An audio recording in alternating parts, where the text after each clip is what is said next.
Welcome back in Live Now. I'm Austin Westfall. Take a look at your screen. July 31st marks 1 year since Israel assassinated Hamas leader Ismail Haniyeh in Iran. Haniyeh was killed by explosives that were in the guest house that he was staying at in Tehran.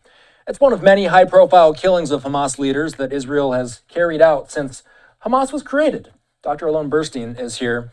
Alon and I are about to do a more in-depth, lengthy segment going over Hamas's leadership, the IDF's involvement in their leadership. Really what we're going to be talking about, Alon, is the turnover in Hamas leadership since its inception. We have a lot that we want to discuss today, and we're kind of going to go through this one by one in order. Israel has assassinated a lot of Hamas leaders.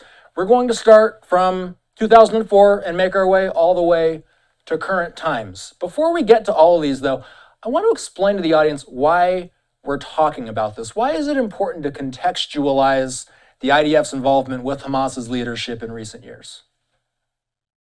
It's good to see you, Austin. This really is an important anniversary, so to speak, when it comes to understanding the development of Hamas and the development of the way the leadership has sort of morphed throughout the war, taking us to where we are now. And there's, I would say, two reasons why it's important to understand Hamas's leadership. One is a very practical application. Whoever are the leaders of Hamas are the ones who we are currently dealing with, whether it's Israel, whether it's the United States, whether it's regional actors, Iran, Jordan, Saudi Arabia. Russia is involved with Hamas's leadership also. Who that leadership is matters greatly. Some of the names we're going to talk about are Ismail Haniyeh and Khalid Mashal, two leaders of Hamas who disagreed. They disagreed with who Hamas should ally with. One thought more Iran, one thought more Qatar. That ended up mattering very much when it came to how Hamas developed itself. Similarly, we all know the name Yahya Sinwar. He was the leader of Hamas in the Gaza Strip, the mastermind of October 7th. But he was put in a position of power because of Hamas's political structures. So, first of all, it's just important in order to understand how the group operates. That means we need to know who that leadership is.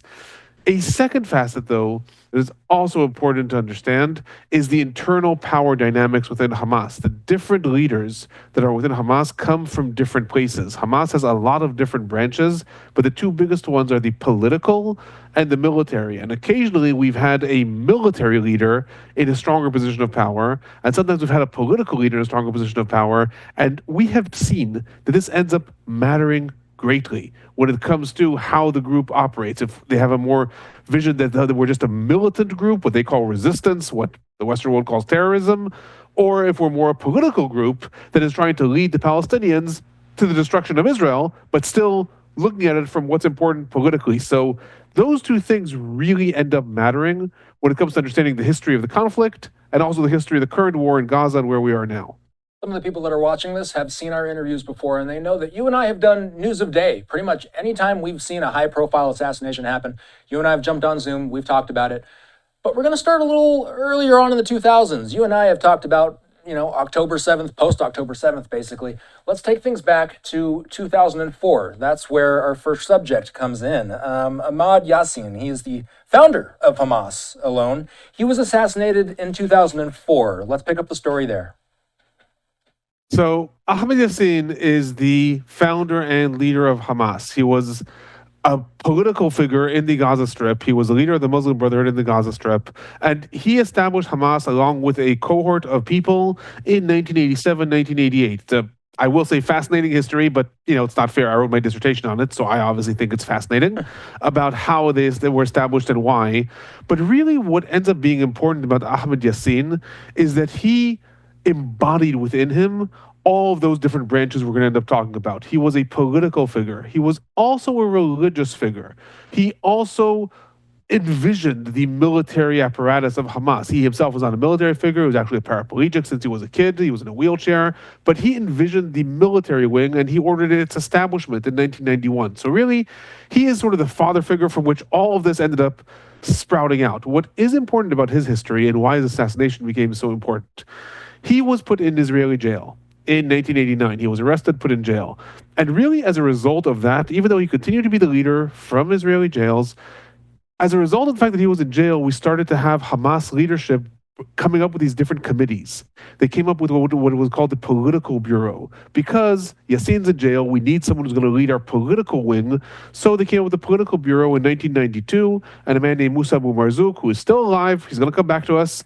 A man named Musa Abu Marzouk was put in charge. They came up with the Al-Qassam brigades, that were established in 1991, because they figured we need to have a new leadership apparatus because Yasin is now in jail. Now, Yasin gets out of jail in 1997, and he becomes the leader of Hamas. Then the Second Intifada breaks out in the year 2000, and in what was seen as sort of a watershed moment in 2004, Israel decides to break the bank and assassinates Ahmed Yasin. I know we're talking about 20 years ago, but if you want to take this into modern times, that was as big as when Israel assassinated the leader of Hezbollah in the current war, Hassan Nasrallah. That was like a game changer. No one thought Israel would have the guts to do it. No one thought that it would actually happen. And in 2004, Israel does that.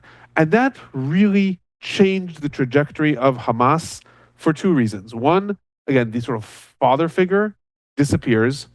But the second thing, and this is going to become very, very important, Ahmed Yasin categorically refused. He said it was a religious decree that you cannot participate in Palestinian politics.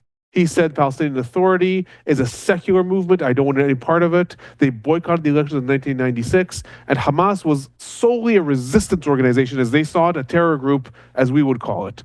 After his assassination, new generation of leaders comes up, and that is why Hamas ran in the Palestinian elections in 2006 and won the elections. So that assassination, like a lot of assassinations of terrorist leaders, was a game changer, but actually ended up putting Hamas in a much bigger position of power because they went on to win the elections, which Yasin never let them participate in. So that's why 2004 is the big change for Hamas's trajectory and where it ended up going. So as far as high-profile political assassinations go, we kind of fast forward from 2004 up to the current war, and we don't really look to Gaza for this next assassination. We're looking at Lebanon, actually. This is, and let's take a look. I should also mention, by the way, we tried our best to find good pictures of some of these guys, and it is a little bit tricky to find, but this is what we could find of Saleh al-Arouri. He was the Hamas leader in Lebanon. He was assassinated at the beginning of 2024 alone. You say that this marks the beginning of the current wave of assassinations, correct? It marks the beginning of the current wave of assassinations in the current war, and where I think Israel, to a large extent, decided that it's going to take the opportunity. You know, the war breaks out in October of 2023, and it starts spiraling. But then we had a ceasefire and a truce in November of 2023. In theory, the war could have spiraled down then. No one really believed it was going to be the end of the war then, but in theory it could have. And then when fighting resumes in December of 2023, really I think Israel decided, okay, if that's the case, if it's not going to be a 3-month war and end, but actually we're going to go forward more and more, then we're going to take this also as a quote-unquote opportunity to start taking out Hamas leaders, and then we saw later Hezbollah leaders, and we saw later the spiral with Iran. But I do have to take us a step back because we skipped over 20 years there, and there are some very, very important things that happened specifically in 2017. So I'm going to take us a little bit through the history of what happens with Hamas's leadership. So Ahmed Yasin is assassinated in 2004. In 2006, there are elections in the Palestinian Authority, and Hamas runs a political platform. It was called Change and Reform, and Ismail Haniyeh, our friend, who we're now marking 1 year to his death, Ismail Haniyeh is elected as prime minister of the Palestinian Authority and of the Hamas-led government. Now, then there was a breakdown in the semi-civil war in the Palestinian territories and in Gaza in 2007. Hamas takes over the Gaza Strip. I'm not going to get into all that here. That is where we have the big split between the West Bank and the Gaza Strip. That is from 2007. Hamas takes over the Gaza Strip. But really, since then, Ismail Haniyeh was the leader of Hamas in Gaza. At the same time, there was a leadership abroad. There's a political bureau that's abroad that lives. It was in Syria, then moved to Qatar. At some point, it was in Turkey, and there was a split between the leadership. We had the leadership of Ismail Haniyeh in Gaza, and the political bureau that is the overarching leader of Hamas being abroad. That situation continued largely until 2017. In 2017, there are elections. This is not a result of assassination. This is a turnover, and there are elections in the Hamas establishment, and there we have a leadership change. Ismail Haniyeh is elected to be the leader of the political bureau, the external leader, Hamas's all-encompassing leader, and that's why he leaves the Gaza Strip and travels to Qatar. In turn, another, at the time less known figure, Yahya Sinwar, is elected to be the leader of Hamas in Gaza. So that's that point. 2017 is a big turnover where we have Ismail Haniyeh becoming the leader of Hamas in Qatar and the political external figure and face of Hamas, and Yahya Sinwar becoming the internal, much more militant figure of Hamas in Gaza. And that situation continues. With that, we go into the war. It's important to set that up. Like that, when the war breaks out in 2023, Ismail Haniyeh is leading a political establishment of Hamas abroad, and Yahya Sinwar is leading the militant establishment of Hamas in the Gaza Strip. Then the war breaks out, and then, as we said, in January of 2024, Saleh al-Arouri was the deputy of Ismail Haniyeh. He was the deputy leader of the external leadership, is assassinated, and that really was the first time that Israel sort of removed the immunity. You know, a lot of people are big figures, and even though they're big villains of the country they're fighting, whether it's the United States, Israel, Western world, whatever, very often they have a sort of aura around them, and there's an understanding that you're not going to try to assassinate them. Even when we talked about between Israel, the United States, and Iran, it was a big question: are they going to try to assassinate the supreme leader of Iran? And they didn't, because there's a position of like, you don't do that. That really would be breaking the bank. And that's why I say, when Saleh al-Arouri is assassinated, that was the first time that Israel started to signal, we're willing to break the bank. We're going to start going after your leaders abroad. We don't care. He was in Beirut. We don't care if they're in a different country. We don't care where they are. All bets are starting to be off. And as we're going to see, that really picked up throughout 2024 and 2025. That's the beginning of 2024. Let's fast forward to the middle of 2024. Mohammed Deif, he's the first one that... And you know what? I remember you and I speaking about this when it happened. In fact, we kind of got used to seeing the IDF post these graphics on social media. Every time they would make an elimination, they would put out these little blurbs to kind of explain who they were targeting. Mohammed Deif, alone, he was the leader of the Al-Qassam brigades. He was also a mastermind of the October 7th attack, correct? Yeah, Mohammed Deif was a very interesting figure because unlike the other ones that we're talking about, that were all either politicians, political figures, or like Yahya Sinwar was a militant figure that grew up in the Al-Qassam brigades, but then became more of a politician. Mohammed Deif was a militant fighter through and through. He, since the assassination of another militant figure in Hamas, Muhammad Shahada, in 2002, he grew in the ranks of the Al-Qassam brigades, and he really made them what they are. He took an organization that then was much more of a sort of small terror outfit that was carrying out suicide attacks and turned it into what we saw in 2023, which is an army that has an air force, hang gliders, but it's an air force, has a navy, has officers, has ranks. That is all Mohammed Deif's orchestration. Mohammed Deif was known as the man with 9 lives. He survived. By 2024, when he was assassinated, he survived 7 assassination attempts that Israel had carried out against him over the years, dating back to 2012, 2014. His wife had been killed, his two of his children had been killed in those different attempts, and he was known as a very shadowy figure. Also, unlike the other Hamas figures, he was shy. There were very few pictures of him.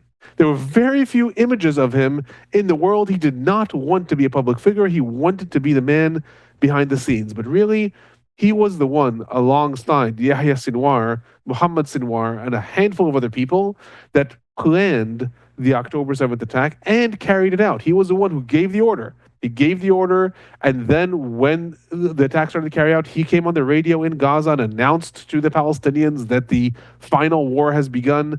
He was the overarching militant hero of Hamas, so to speak, and also the fact that he was never seen in public gave him this mysterious aura. Throughout the war, by the way, it was reported he was killed several times, and it was never true until this time. I will say that one of the reasons also that his assassination was important then is that several months earlier, in March, Marwan Issa was his deputy. He was also killed. in the Gaza Strip. And that ended up being very important because as the fighting really intensified throughout 2024, Hamas had somewhat of a problem filling the militant ranks. And then the fact that the deputy was killed before the leader meant there really did become somewhat of a vacuum in the leadership. Because if the leader is killed, the deputy takes over. If the deputy is killed and then the leader is killed, then there starts to become a power struggle, which is a little bit where we ended up in the Gaza Strip, but that's going to be later on. For so many months, you and I were covering the war, and we always made a distinction between the internal leadership and the external leadership. We were just talking about Mohammed Deif. He was assassinated on July 13th. About 2 weeks later, that's when we see Israel go after Hamas's external leadership. That's the date we're talking about today. It's the 1 year, marks the 1 year of Ismail Haniyeh being assassinated by Israel. I believe they didn't take official claim for it, by the way, until much later in the year. But that's they never actually did. They never did. Israel's never actually claimed it. It has said that others will meet the fate of Ismail Haniyeh. It's very obvious that Israel carried out that assassination, but officially, it's never actually said that they did. When I'm very accurate when I talk, I still say was killed because. Technically, Israel never claimed responsibility for the assassination, which they did for all these other leaders. Right. So and that's an interesting at the caveat. end of July, basically. Talk about the significance of that, because this was something that we didn't expect to happen, but this is something that happens in Tehran. This is an undercover operation. Tell us more.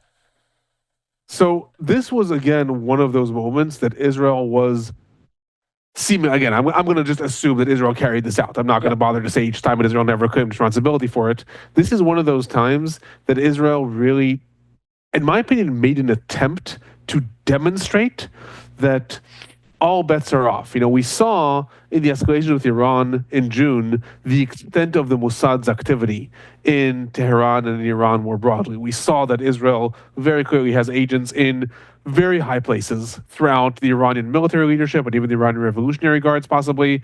And by now, it's less surprising. But then that was still sort of a signal that not only can we get to the leader of Hamas, one, not only are we not scared to assassinate the leader of Hamas, two, we're going to do this in the capital of the arch nemesis of Tehran. Now, one of the reasons that this was important also was that this was very, very associated with the spiral that was happening between Israel and Hezbollah. This, I remind you, July is when that spiral started that ultimately led to Israel invading Lebanon with the pager attack, the walkie-talkie attack. That would happen in September and October of 2024. But the spiral started now. It was at the end of July that after close to a year of missiles being fired by Hezbollah and Israel carrying out its, what you and I called standard attacks, going back and forth, and the tacit agreements, you don't do too much. All of a sudden, one of those missiles got through Israel's defenses, landed in a playground, essentially, in Israel's northern town of Mad al-Shams, and killed 10 children. And that, all of a sudden, this happens at the end of July 2024. That was where the game started to change as far as Israel was concerned, because now it escalated. It was 4 days ago, a year ago, on July 27th, that Israel assassinated the deputy of Hassan Nasrallah, the chief of staff, in Hezbollah in Lebanon. And then everyone thought, okay, is this over? Is this now? There was a missile in northern Israel, and then Israel assassinated the deputy leader, and then maybe it's over. And then all of a sudden, Ismail Haniyeh is also killed in Tehran. Israel was sending a glaring signal with this, and it was saying, not only are all bets off, but see how far our reach goes. It goes into the capital of the arch enemy, and we're going to kill the leader of our greatest nemesis right now. So that was the major significance of this, and it really sent shockwaves throughout the Hamas leadership. It really sent oh shit, it does seem actually like all bets are off, and where are we going now? And then on top of that, and we're going to skip a couple of months ahead now, so they take out the external leadership, and then you and I have another big breaking story. We hear that an assassination hits the internal leadership. Yahya Sinwar, a man that we talked about for many, many months. Finally, it comes on October 16th that Sinwar was killed within Gaza. He, of course, along with Mohammed Deif and his brother, they were the masterminds of October 7th alone. Sinwar, you and I have gone in depth talking about his life and how he got to where he got to. How significant was his killing in the scheme of everything we're talking about today? His killing, by the time he was killed, was arguably the biggest game changer for Hamas. When the war broke out, he was seen as Israel's greatest nemesis. He was Israel's Osama bin Laden. He was Israel's War al-Baghdadi, the worst possible figure that could be. But really, he was just, quote unquote, the internal leader in Gaza. He was the leader of October 7th, but killing him in October of 2023 would not have been such a game changer for Hamas's overarching structure. By October of 2024, the situation is very different. First of all, in the divide between the external leadership and the internal leadership, throughout the war, the internal leadership won great victories. It used to be that the external leaders, again, the flamboyant life that they led was something of almost admiration. They were seen as the ones who were presenting Hamas. They were meeting with Vladimir Putin. They were meeting with the world's big leaders. They were meeting with the kings in the region. And they were seen as the poster boys of Hamas and what Hamas, the glory that Hamas could be. But October 7th changes this. All of a sudden, there they are in their hotels in Qatar and their hotels in Turkey. And meanwhile, the fighters on the ground achieved what they perceived to be a glorious victory on October 7th. And this changes things. And the internal leadership all of a sudden becomes a lot stronger. Then throughout the war, Yahya Sinwar becomes almost a romanticized figure. The fact that he is constantly evading Israel and he's managing to still organize the war and do things like that. And then, after the assassination or death of Ismail Haniyeh, Yahya Sinwar is elected to be the all-encompassing leader of Hamas. So that really, between July and October, gave all the strength to Yahya Sinwar. And really, by then, he was a figure as big as Ahmed Yasin. If I said that in 2004, Ahmed Yasin encompassed everything here. We had Yahya Sinwar, who was a military figure, the orchestrator of the big victory that they claimed to have had on October 7th, and also now a political leader. So all that came together. When he was killed, therefore, it was a massive blow to Hamas. At that point, we almost see a fracture between the political side and the militant side, because there's no longer this unifying figure that is holding them together. And one more thing I'll say, it is also important to note, he was, if we go to the distinctions of killed, assassinated, etc., he was killed entirely by chance. Unlike all of these other assassinations, he was the figure that Israel wanted to kill and get to the most. His death was a complete coincidence. Israel did not know that they killed him until after he was dead. It was later shown, he was going around to the different fighters. He was dressed as an old man traveling through Gaza, and he was going around to visit the different fighters and talk about maps, talk about strategies. And then the two people who he was with and him are identified by a drone. They didn't identify that it was him. It was identified as a threat. And they start attacking them, and then he flees to a building, and then he's killed. And then literally the idea of is going to dig up the body to see who is this, and they see a picture, and they send it to analysis like, did we just get Yahya Sinwar? So that's one of the almost great ironies of the war. This is like the by far biggest blow to Hamas, and it was entirely coincidental when that happened in October. Because up until then, we were wondering if the way they were going to get Sinwar was there going to be some sort of, fight, and there was this idea that he might have been surrounded by hostages, and so there was all this discussion about, well, how would this come to a head? And then, as you say, it kind of just ended up being a coincidence that they happened to get him when they got him. Speaking of Sinwars, Mohammed Sinwar, another fantastic photo. Alon, so this was the big question after Yahya Sinwar was assassinated, is what does Hamas's leadership turn to next? Mohammed Sinwar is next in line. So after Yahya Sinwar was assassinated, the Hamas leadership took a different turn.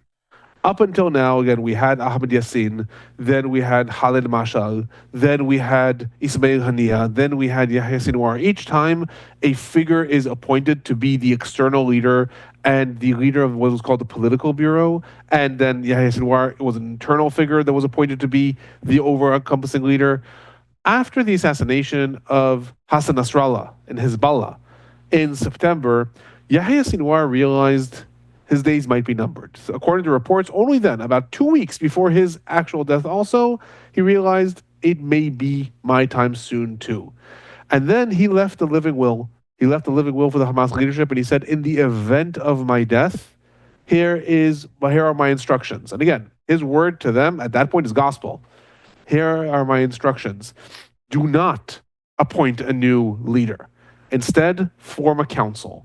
Form a council of 5 figures and have them rule together. And that way, you can play off against each other who is more hardline, who is less hardline, but you don't have one figure that Israel, every time it wants to break the bank, can go on and assassinate.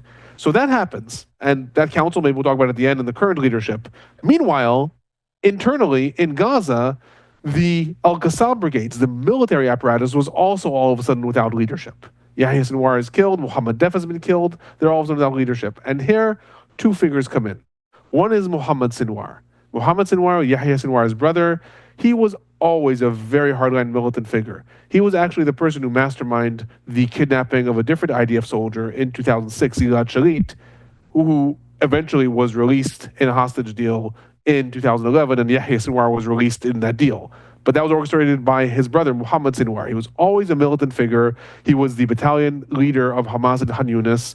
And simply de facto, he was never appointed to be the leader of the al-Qassam brigades. But de facto, he was a known figure. He was a recognized figure. Yahya Sinwar is dead. He ends up being the strong man in the Gaza Strip. But he was also challenged. He was challenged by a different figure, Izzadin Haddad, not a name that a lot of people know. But Izzadin Haddad was the commander of the al-Qassam brigades in northern Gaza. Mohammed Sinwar was in Khan Yunis in the south, in northern Gaza. And the 2 of them ended up leading the al-Qassam brigades together. Why that's important? After he was assassinated, Mohammed Sinwar, in May of 2025, I'm talking about now 2 months ago, currently Izzadin Haddad is the last, to some extent, al-Qassam figure that is a well-established militant figure in the Gaza Strip, now running the entire al-Qassam brigades. He does not have an official role in the Hamas leadership. He's not one of the leaders, but de facto, on the ground, the ones making decisions, Hamas is changing its tactics in a lot of how it's fighting in recent days. This is all under his leadership right now. Again, just de facto because these other leaders have been assassinated. That was something I forgot to say about Mohammed Sinwar. We have now been brought up to May of 2025. That's when Mohammed Sinwar was assassinated by Israel. That brings us to today, Alon. That remains really one of the big questions about this war. It is, where does Hamas's leadership stand for now? Who are the most important figures in the enclave? We're looking at video right now of Khalil al-Hayya, and then this is Khaled Mishal. These are 2 figures that you sent me the names of when we were speaking offline. You say the leadership vacuum in Gaza still persists, though, but still, those 2 names stick out to you. Where does Hamas's leadership stand today? It's important to note that those 2 figures are arguably the most important figures in Hamas's leadership right now. They're not in Gaza. They're not in the enclave. They both reside in Qatar. Right now, the entire political apparatus of Hamas actually resides outside of the Gaza Strip.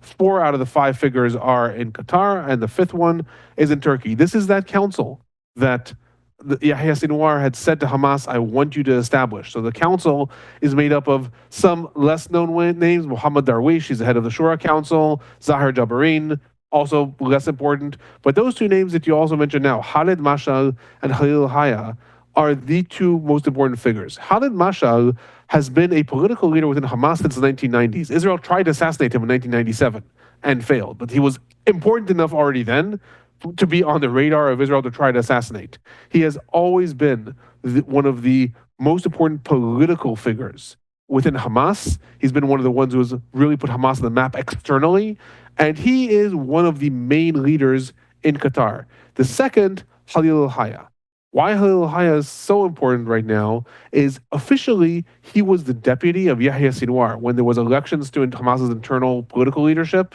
and Yahya Sinwar was appointed to be the leader of Hamas in Gaza. Halil Haya was appointed to be his deputy. So technically, he actually fulfills a very important role, and not only that, he is Hamas's emissary to the negotiations. So his role is extremely important.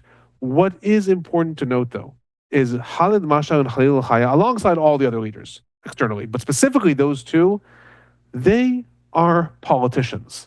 They're politicians. They themselves are leaders in Hamas. They represent what is designated as a terror group. But I would bet to say they've never held a gun in their life. They themselves are not militant figures. And that is very important because when they approach the negotiations, very often they're approaching it from this perspective of how is Hamas going to survive politically? What is going to be Hamas's role in the Gaza Strip in the future? How are we going to do any sort of negotiations that lead to that? In turn, meanwhile, there is a militant leadership in the Gaza Strip, leading the Al-Qassam brigades, fighting the IDF every day, being targeted by the IDF every day.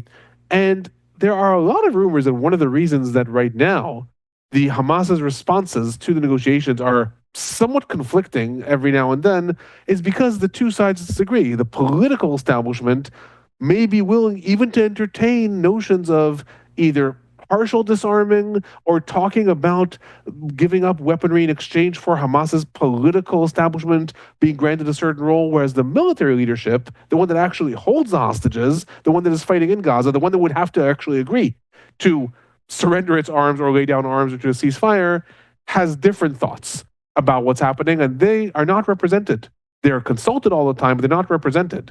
So that leads to this big collision, which, if we close the circle at the end of our time here, if we close the circle, it takes us back to what we were talking about in 2024. Again, the distinction between the external leadership that is negotiating with Steve Witkoff, negotiating with Qatar and Egypt, and meanwhile, then they go back and ask the military leadership, do you agree to this? And they have to come back.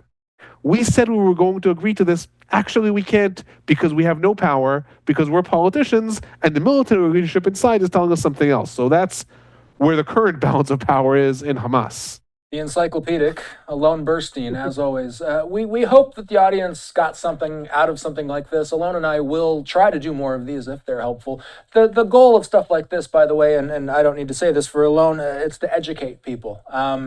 We do so many of these news of day types of clips, but sometimes I think it's important to look back and contextualize what it is that we talk about every single day. Alon uploads his own Middle East updates on his personal YouTube channel. I'm sure some of you guys are watching it on his channel right now. Feel free to give him a subscribe if you're not already. Alon, as always, good to see you. Have a good night.